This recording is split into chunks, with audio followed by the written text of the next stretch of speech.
Bismillahirrahmanirrahim. Assalamualaikum warahmatullahi wabarakatuh. Alhamdulillahirabbil alamin wassalatu wassalamu ala nabiyyina Muhammadin wa ala alihi washabbihi ajmain. Amma ba'd.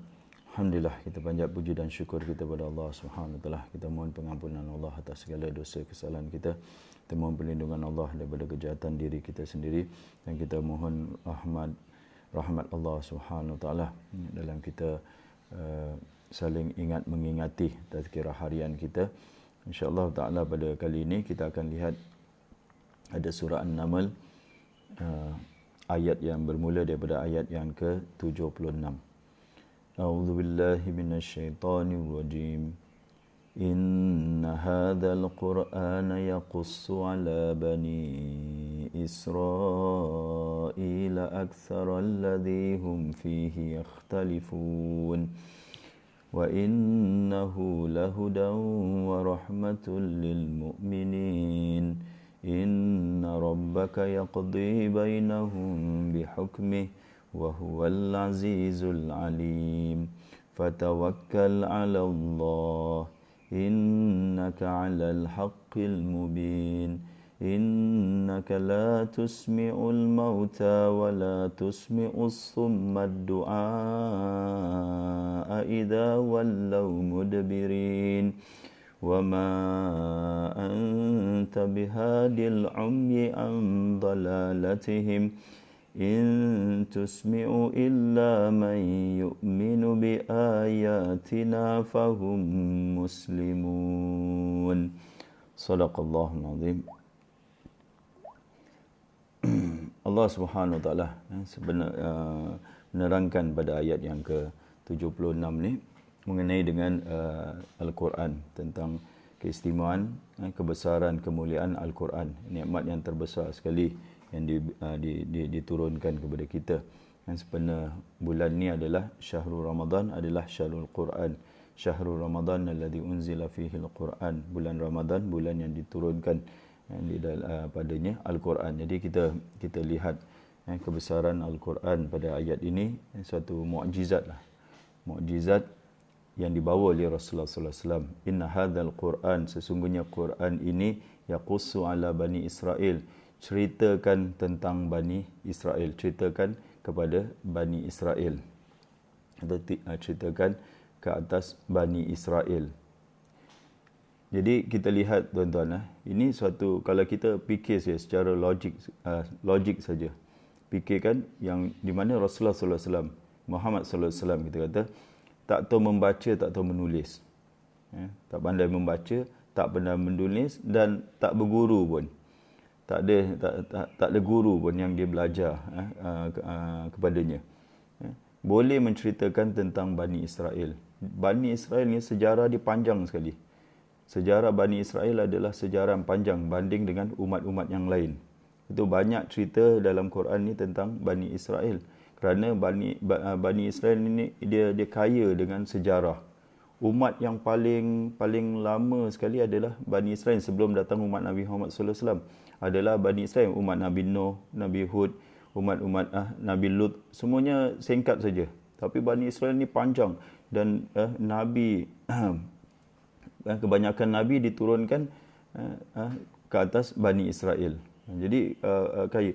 Jadi Al-Quran, Rasulullah sallallahu alaihi wasallam yang tak tahu membaca, tak tahu menulis, orang ummi, kita kata dapat menceritakan tentang Bani Israel, tentang sejarah dia. Ini suatu yang bagi orang yang berakal, bagi orang yang akal sihat saja, bila dia dengar saja, macam mana dari mana dia dapat ilmu tu. Dan kalau seorang ni dia tak tahu membaca, menulis, mungkin dia mendengar, dia tak pandai baca buku, tapi dia mendengar orang ni cakap, dengar orang tu, ini dia tak mendengar pun. Dia hidup di Mekah sebelum ni, yang orang-orang Mekah ni, Bani Israel ni bukan diorang punya bedtime stories lah, kita kata. Bukan perbincangan tentang Bani Israel ni, bukan perbincangan harian mereka yang mereka selalu bincangkan tentang Bani Israel ni. Orang-orang Mekah ni cakap tentang orang Arab aja. Cerita-cerita mereka tentang perang-perang Arab, tentang pahlawan-pahlawan Arab saja, tentang kedermawan, tentang cerita tentang orang Arab saja, tak ada cerita tentang Bani Israel. Bani Israel satu bangsa yang mereka pun tak minatlah untuk cakap tentang Bani Israel. Bagaimana Rasulullah sallallahu alaihi wasallam, kita kata Nabi Muhammad sallallahu alaihi wasallam dapat menceritakan sejarah Bani Israel. Bukan sejarah dia, tuan-tuan. Yang di sini yang nak diceritakan aksaral ladzi hum fihi yakhtalifun, mengenai kebanyakan yang mereka selisihkan. Sejarah ni kalau straightforward punya sejarah, dia tak dijadi isu. Tapi sejarah yang diperselisihkan di antara manusia ini satu isu ni.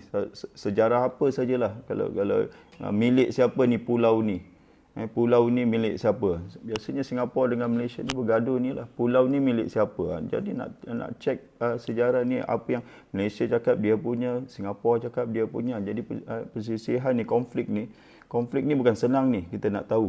Tapi ini menambahkan lagi ketinggian Al-Quran. Dia boleh ceritakan, bukan ceritakan saja. Satu, ceritakan apa yang mereka, kebanyakan perkara yang mereka selisih padanya. Itu satu. Kata ulama, yaqussu ni bukan ceritakan saja. Dia terangkan perkara yang benar pula. Dah dia ceritakan perkara apa yang mereka selisihkan. Kemudian dia boleh come out dengan yang mana satu yang benar. Ini satu yang mukjizat sekali. Takkan Rasulullah sallallahu alaihi wasallam dengan background dia, sejarah hidup, kita tahu sejarah hidup daripada lahir jelas sekali. Orang mana pun, bukan Islam ke bukan Islam, dia boleh research tentang sejarah Nabi Muhammad sallallahu alaihi wasallam dari umur dia 1 tahun, daripada sejak lahir lah sampai 40 tahun, background dia apa. Mana ada background seorang akademik, seorang yang mengkaji tentang sejarah. Dan ini bukan dia cerita tentang sejarah lagi, boleh keluarkan dia punya solution dia, apa yang sebenarnya. Ini satu yang kalau ada seorang, dia bukan ahli sejarawan, dia bukan dari doktor ke profesor yang di universiti yang kaji tentang sejarah, tapi dia boleh cakap tentang sejarah tu, apa yang terjadi, dan dia boleh katakan apa yang benar sebenarnya.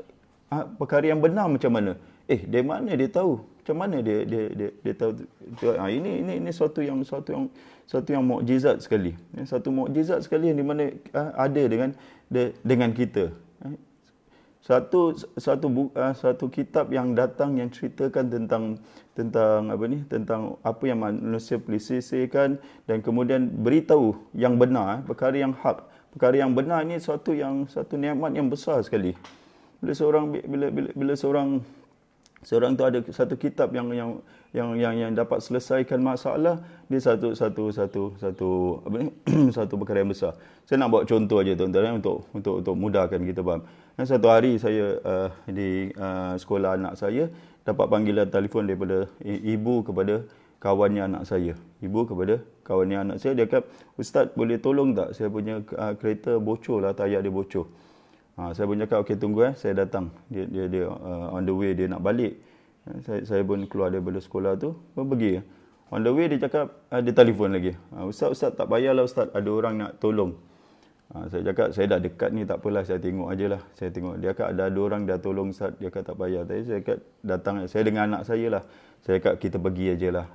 Dah dekat ni, kita tengoklah apa, takkan nak patah balik. Kita dah niat nak tolong dia." So kita pun pergi. Kita pergi dan tengok seorang tu sedang tolong. Sedang bantulah. Kereta dia kereta baru, kereta Honda baru MPV. Besarlah, saya tengok kereta ni brand new punya kereta. Jadi bila orang ni nak tukar, dah buka dia punya tayar dia semua. Nak keluarkan tayar baru dia. Keluarkan tayar baru dia tersimpan di belakang tu. Nak keluarkan tu, dia tak tahu, berjam dia kata, macam mana nak keluarkan, macam mana dah tayar yang bocor tu dah cabut, dah buka. Yang ini nak masukkan, nak keluarkan tayar baru, dia tak tahu. Saya pun tengok, saya pun bantulah tengok, tak boleh juga. Macam mana ni, macam mana kereta ni nak keluarkan tayar ni? Lepas tu saya tanya dengan apa ni, dengan ibu ni lah, dengan puan ni, saya tanya dengan dia, ada manual tak? Dia keluarkan manual. Saya pula, geng yang tak suka, bukan geng lah, jenis manusia yang tak suka tengok manual ni. Tengok manual aja, alamak apa dia cakap gini-gini. So pas dengan anak saya lah, dengan anak saya, Han, saya cakap tengok manual. Lalu dia tengok, dia suka, dia jenis yang suka tengok manual pula. Dia tengok, cakap buat gini, last kita boleh keluarkan tayar tu, dan alhamdulillah kita tukar. Jadi itu macam perumpamaan lah. Kita berselisih apa macam mana cara yang betul, jadi dia dengan manual tu selesai masalah. Sebab itu kata ulama, manusia ni, dan saya ingat lepas tu baru kita hargai manual di dalam kereta kita. Sekarang biasanya manual yang ada dalam kereta kita tak hargai, kita letak je, kadang tak buka buku manual pun.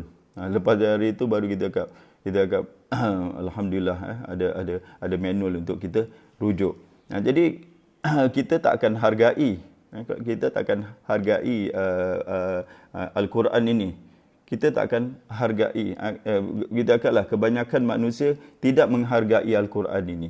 Tidak menghargai. Sebab itu Allah kata, wa innahu lahudan wa rahmatul lil mu'minin. Al-Quran ni, yang kita cakap mukjizat yang terbesar ni, dia adalah satu nikmat yang besar sekali. Yang besar lagi. Tapi kebanyakan manusia ni, dia tidak menghargai. Padahal Al-Quran ni, Allah kata, innahu lahudah, dia adalah huda. Huda ni apa? Kita cakap petunjuk. Petunjuk antara jalan yang benar, cara yang benar atau cara yang salah. Jalan yang benar, jalan yang salah. Agama yang benar, agama yang salah. Itu petunjuk hidayah. Macam kita cakap, cara nak keluarkan tayar ni. Ni cara salah, cara yang benar yang macam mana. Dia petunjuk. Dan bila dapat keluar tayar tu, baru bila kita ikut manual tu. Contohlah yang tadi kita cakap, kita ikut manual tu dan dapat keluarkan, barulah rahmah. Hidayah satu dia adalah petunjuk. Kemudian dia rahmat. Rahmat ni apa? Ini baru dapat rahmat dia. Bila kata ulama nak dapat rahmat Al-Quran adalah baca dan ikut. Baca dan amalkan. Baru turunnya rahmat Allah Subhanahu Wa Taala, baru dapat kebaikan daripada kitab ini. Kalau setakat macam tadilah, yang members ni yang the first person tu yang datang tu, dia langsung tak tahu bahasa Inggeris. Dia memang tak tahu bahasa Inggeris, jadi dia tak bacalah manual tu. Kita pula tahu bahasa Inggeris, saya lah tahu bahasa Inggeris, tapi tak suka pula baca manual. Tak dapat apa-apa faedah, dia tak dapat faedah, saya pun tak dapat faedah. Dapat faedah orang yang suka tengok manual dan dia faham apa yang dikatakan oleh manual, barulah dapat dia punya rahmat dia. Barulah kitab manual lah kita kata. Kitab tu yang tersimpan di dalam kereta tu menjadi rahmat, menjadi hidayah dan menjadi rahmat bagi siapa? Bagi orang yang nak aja. Yang tiga-tiga semua tak dapat. Orang yang tak nak semua terpinga-pinga, berselisih. Tak tahu apa nak buat, macam mana nak keluarkan tayar ni. Tapi yang dapat rahmat orang yang baca dan dia follow, dia ikut. Begitu Al-Quran. Wa innahu lahuda wa rahmah. Dia adalah petunjuk dan rahmat untuk siapa? Bukan untuk semua orang. Lil mu'minin, bagi orang yang percaya, bagi orang yang beriman dengan dia. Bagi, kata ulama, bagi orang yang membacanya, bagi orang tadabbur dia, bagi orang yang memikirkannya, bagi orang yang mengamalkan dia. Ini betul-betul petunjuk dan rahmat bagi mereka ini. Tapi bagi orang yang baca pun tak faham, kadang dia tak jadi petunjuk. Kita boleh baca satu juz. Lepas tu kita tanya pada diri kita, apa petunjuk yang aku dapat daripada satu juz? Satu juz tu banyak tu, 20 muka surat. Kadang orang tadarus sekarang ni baca satu juz. Tapi kalau dia tanya apa yang kita dapat daripada satu juz tu, petunjuk lah, pahala insya-Allah dapatlah. Satu juz tu apa petunjuk? Kadang tak ada apa-apa pun. Apa kebenaran yang kau tahu dan apa kebatilan yang kau tahu dalam Al-Quran ni? Tak ada pun. Tak bertambah pun. Jadi dari sudut petunjuk tu, dia tidak menjadi petunjuk. Kalau setakat baca dan tak nak faham dan tak nak amal lagi, tak dapat rahmat ni bila amal. Bahkan Al-Quran ni selalu kita kata dia boleh melaknat, bukan rahmat. Kita kata lawan kepada rahmat laknat.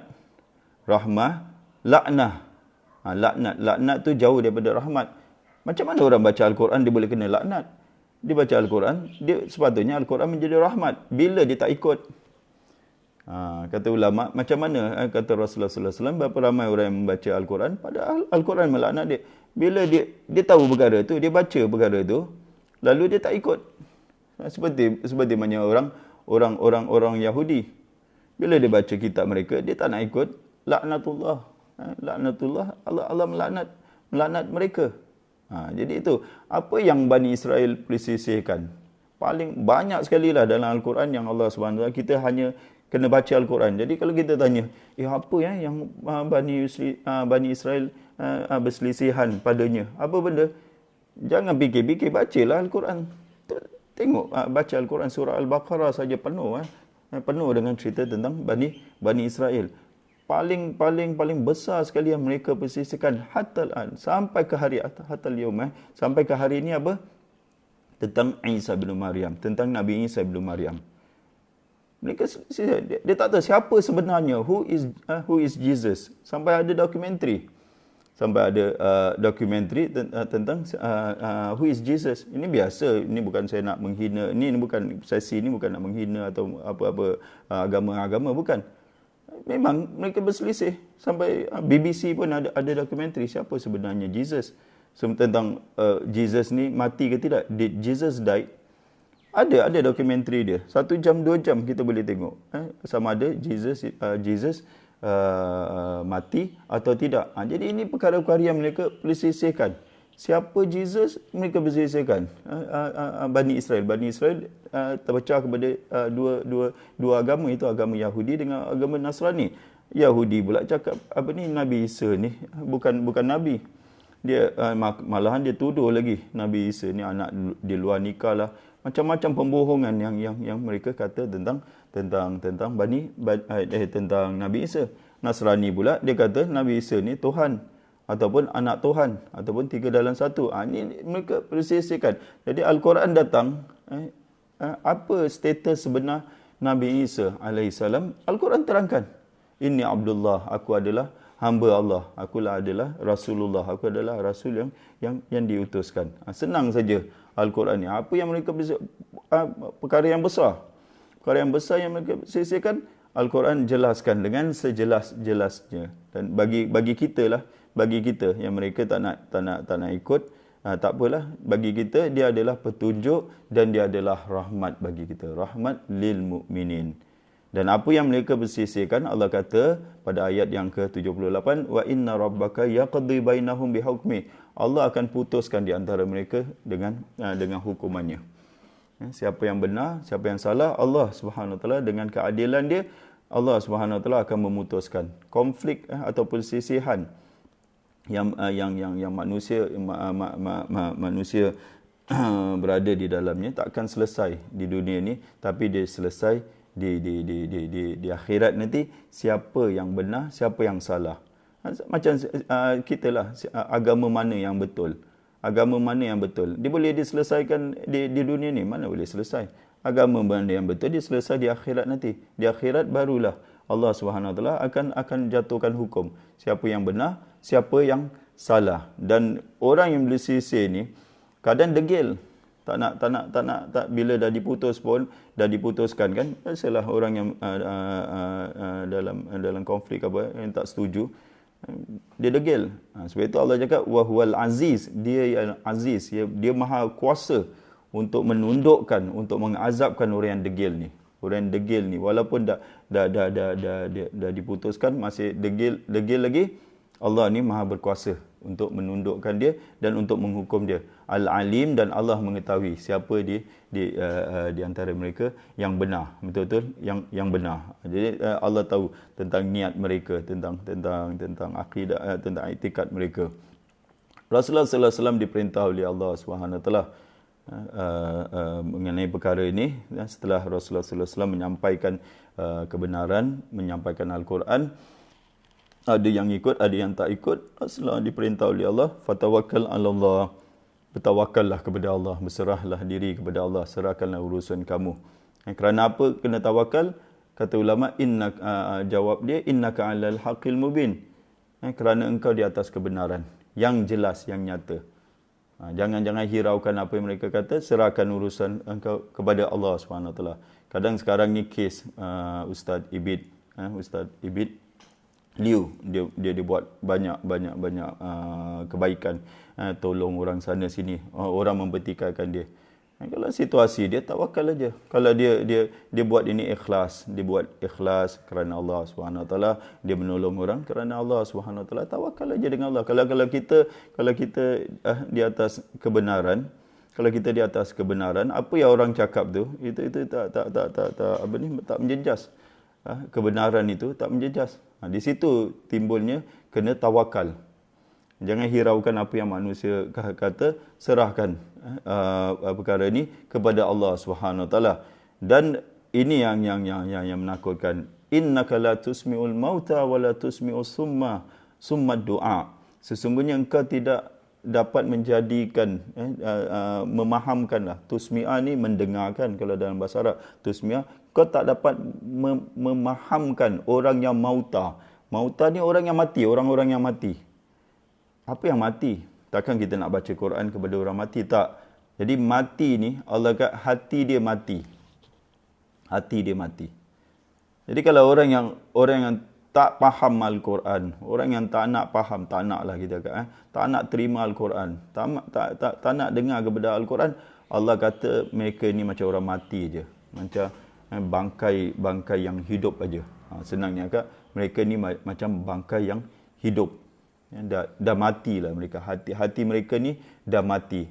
Bukan itu saja, Allah kata wala tusmi'u summa du'a, dan kau tidak dapat menjadikan orang pekak. Orang pekak ini mendengar seruanmu. Dia ada pendengaran, ada telinga, dapat mendengar, tapi Allah panggil dia pekak. Pasal apa? Pasal apa tuan-tuan? Dia dengar tapi dia tak faham. Bukan itu saja.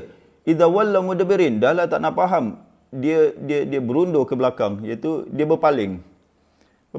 Kalau kalau orang ni pekak ke, kalau dia nak dengar betul-betul, adalah cerita Piramli Pak Mat pekak,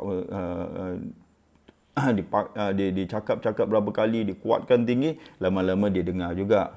Tapi dah pekak, tak nak duduk majlis ilmu pula. Dah tak faham. Tak nak pula duduk dalam program-program Al-Quran, dalam pengajian Al-Quran. Macam mana nak dapat hidayah Allah SWT? Jadi mereka ni, senang nak cakap, Allah dah tutup hati mereka dan dah tutup telinga mereka. Kerana apa? Mereka sendiri yang tak nak kepada Al-Quran. Bila seorang tu tak nak kepada Al-Quran, satu, Allah tutup pintu hati dia. Dia tak minat kepada Al-Quran. Sampai dia mati. Na'udzubillah, kita mohon kepada. Sampai dia mati. Tak adalah dia nak tadabbur Al-Quran, nak attend kelas tafsir Al-Quran, tadabbur Al-Quran, mengaji Al-Quran. Apa tentang Al-Quran semua dia tahu. Itu hati dah mati itu. Hati dah mati. Dan Allah pekakkan telinga dia. Allah tutupkan. Jadi tutup hati dan tutup telinga. Bila dua-dua ni dah kena tutup, Allah berfirman selanjutnya, wa ma anta bihadil ummi an dalalatihim. Engkau tidak akan, Rasulullah SAW sebaik-baik rasul, sebaik-baik nabi yang cakap ni orang boleh Islam.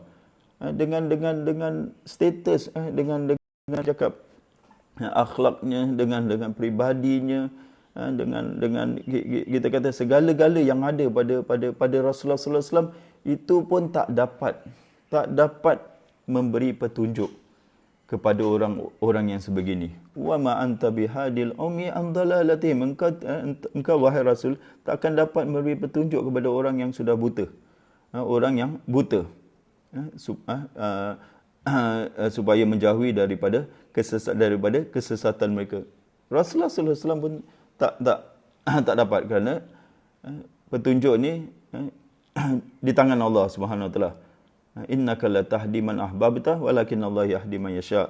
Dia sesungguhnya engkau tidak dapat memberi petunjuk kepada siapa yang kau cintai, tetapi Allah memberi petunjuk kepada siapa yang Dia kendaki. Jadi kita takut dah, kita takut. Bila kita jauh daripada Al-Quran, bila kita tak nak dengar Al-Quran, dengar pun tak nak. Orang kita ni kadang sedihnya, dengar pun tak nak. Duduk pun tak nak dengar pun. Sebab itu nanti di dalam neraka, kebanyakan orang ahli neraka akan berkata, "Lau kunna nasma'u aw naqilu ma kunna fi ashabis sa'ir."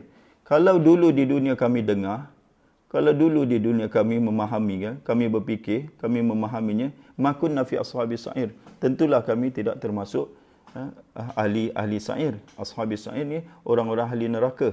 Tentulah kami tidak termasuk penghuni neraka. Ini dengar pun tak nak. Tak nak attend kelas, tak nak attend pengajian, tak nak semua tak nak attend. Macam mana dia nak tahu mana yang benar, mana yang salah? Macam mana dia nak dapat rahmat daripada Al-Quran? Orang kita kadang rahmat daripada Al-Quran, dia ingat dengan tangkal lah. Dia bawa satu Al-Quran ni, dia letak rumah kita ada Al-Quran ni. Kita ketika turun rahmat Allah, keberkatan apa semua. Sampai satu di Bedok dulu, saya tengok kedai gunting tu, dia punya tangkal satu Al-Quran dia letak atas pintu dia. Ini tangkal ni bukan sikit-sikit punya. Saya tengok ni, bukan satu keping, satu ayat 1000 dinar ke apa kan. Satu Quran dijadikan tangkal sampai berabuk Al-Quran tu. Kalau dibaca, saya rasa tak adalah nak letak sampai tinggi-tinggi kalau nak baca. Jadi Al-Quran dia ingat macam gitu. Tak nak baca, tak nak. Jadi macam mana nak jauh daripada kesesatan? Kita takut dia berada dalam kesesatan. Bayangkan sebelum Rasulullah sallallahu alaihi wasallam sebelum Rasulullah sallallahu alaihi wasallam menjadi nabi. Sebelum Rasulullah sallallahu alaihi wasallam menjadi nabi, apa yang Allah firman? Wa wajadaka dhallan fahada. Surah Ad-Duha semua kita hafal.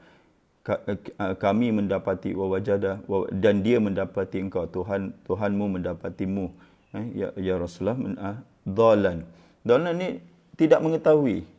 Kita tak cakap Rasulullah tu sesat, tapi dia bukan tak ada ilmu atau tak dapat petunjuk. Fahada, lalu dia memberi tunjuk. Bayangkan Rasulullah sallallahu alaihi wasallam, manusia yang paling sempurna sekali akhlaknya, sebelum jadi nabi pun dia sempurna. Rasulullah sallallahu alaihi wasallam paling sempurna sekali daripada semenjak lahir sampai umur dia 40 tahun sebelum diturunkan Quran. Masih lagi Allah kata wa wajadaka dhallan fahada. Engkau tak sebelum kau dapat ilmu ni sebelum kau dapat Al-Quran ni, engkau dalam keadaan dhallan. Ada yang terjemah dalam keadaan bingung. Tapi kita cakap dhallan ni macam tak tahulah. Rasulullah tak tahu tentang banyak perkara, tentang syariat, tentang Allah, tentang sifat-sifat Allah. Rasulullah memang tak tahulah sebelum turun Al-Quran. Tentang kisah Nabi-Nabi, tentang syurga, tentang neraka. Rasulullah SAW tak tahu. Fahadah, lalu dengan Al-Quran ni, Allah memberi dia petunjuk. Lalu Allah memberi. Bagaimana Rasulullah yang macam gitu hebat pun perlu kepada Al-Quran, yang kita rasa kita tak perlu Al-Quran. Kita ni jangan cakap background kita. Dari kecil, dari bujang, kita punya PL bukan baik, lalu kita tak perlu kepada Al-Quran. Yang Rasulullah macam gitu punya baik pun, Allah kata dia dalam keadaan tidak berilmu sampai Allah beri petunjuk, kita pula tak perlu kepada Al-Quran. Allahu Akbar. Ini kita tengok kita jahil sangat, dengan jauh sangat kita dengan Al-Quran. Kenapa kita keadaan umat Islam, kata seorang penulis ni, kenapa keadaan umat Islam ni, apa yang kita lihat, dalam keadaan hina, dalam keadaan rendah, dalam keadaan dikotak-katikkan oleh bangsa-bangsa semua. Paling teruklah zaman kita ni, Islam ni berada di paling bawah sekali zaman kita. Kita kata 100 years ago, tak lama, Islam ni dia dalam keadaan mulia dari dulu, tuan-tuan. Hanya 100 tahun aja dalam kehinaan. Kenapa saya cakap gitu? Sebelumnya Islam adalah Daulah Islamiyah, adalah khalifah. Kan kita cakap Khalifah Uthmaniyah, Daulah Uthmaniyah. Belum 100 tahun, tuan-tuan. Belum 100 tahun. Kalau cakap Spanyol, Spain, Islam memerintah Spain 800 years ago. Bukan 800 years ago. 800 years, 800 tahun. Islam memerintah Spanyol 800 tahun. Islam memerintah India 1000 tahun. Yang sekarang ni lately aja, 100 tahun kebelakangan ni aja, Islam down terus. Islam down. Sebelumnya Islam adalah mulia, Islam ada kuat sebelumnya.